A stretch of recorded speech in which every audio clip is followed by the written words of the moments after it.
ওয়া রাহমাতুল্লাহ। হুজুর কেমন আছেন? আলহামদুলিল্লাহ, সবাই ভালো আছেন? আলহামদুলিল্লাহ। নাটোরের কি জানি বিখ্যাত একটা মিষ্টি আছে না? মাশাআল্লাহ, নাটোরের কাঁচাগোল্লার মতোই মানুষগুলা সবাই মিষ্টি। মহান আল্লাহর উপর ভরসা করে রাজশাহীর দিকেই যাচ্ছিলাম।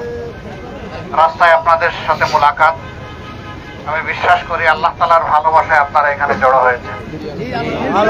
তার জন্য আমাদের এই ভালোবাসা, আল্লাহ তাআলা এই ভালোবাসাকে কবুল করুন। এই ভালোবাসার উসিলায় বাংলাদেশকেও আল্লাহ ভালোবাসে।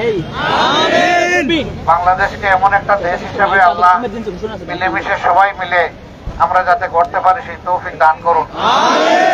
হিন্দু, মুসলিম, বৌদ্ধ, খ্রিস্টান সকলের কাজে এই সকলের সহযোগিতা লাগবে একটা ভালো দেশ গঠন করার জন্য।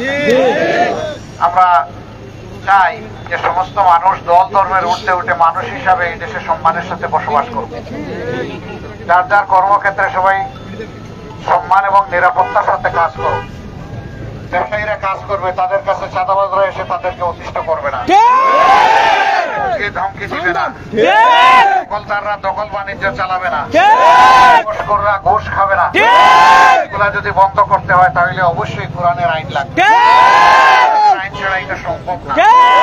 বাংলাদেশে প্রমাণ হয়ে গিয়েছে অনেক দল ক্ষমতায় গিয়েছেন, তারা এগুলো বন্ধ তো করতে পারেনি, একটার পর একটা বেড়েই চলছে। আমরা চাই এগুলা সমূলে বন্ধ হোক।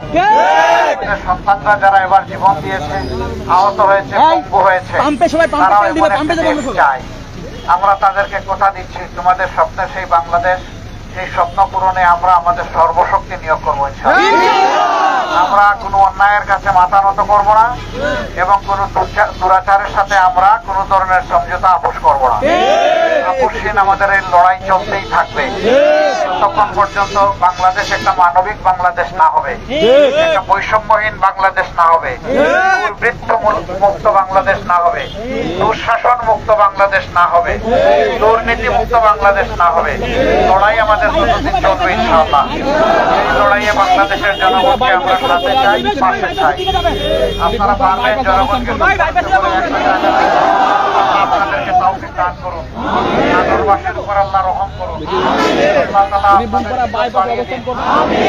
সংগ্রামে আপনাদের সকলকে এক হয়ে পালন করার তৌফিক দান করুন। আসসালামু আলাইকুম ওয়া রাহমাতুল্লাহ।